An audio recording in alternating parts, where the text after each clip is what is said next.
महाराष्ट्राचा। नमस्कार, मी सुद्धा संध्या लाईव्ह मध्ये आपलं सगळ्यांचं स्वागत।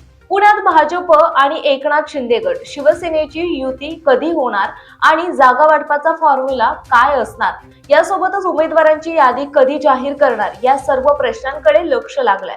असं असताना भाजपने मात्र काही ठराविक उमेदवारांना मध्यरात्री एबी फॉर्म दिले आणि उमेदवारांना प्रचार सुरू करायला सांगितलं आहे। दरम्यान पुण्यात भाजपने 165 पैकी 100 जागा निश्चित केल्या होत्या, तशी यादी तयार केली होती। आता त्याच यादीतील 60 ते 80 उमेदवारांना भाजपने एबी फॉर्म दिले आहेत।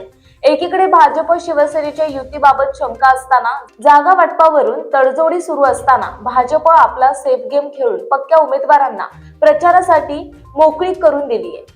पुणे महानगरपालिका निवडणुकीसाठी भाजपकडून आज शहरातील पहिला अधिकृत उमेदवारी अर्ज दाखल केला जाणार आहे। प्रभाग क्रमांक 24 मधील उमेदवार आणि निवडणूक प्रमुख गणेश बीडकर यांचा अर्ज आज दाखल होणार।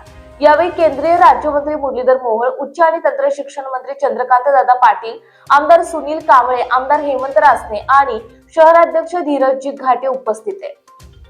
ताज्या आणि महत्त्वपूर्ण बातम्या पाहण्यासाठी आजच आमच्या संध्या लाईव्ह न्यूज चॅनलला YouTube वर सबस्क्राईब करा आणि बेल आयकॉन प्रेस करा।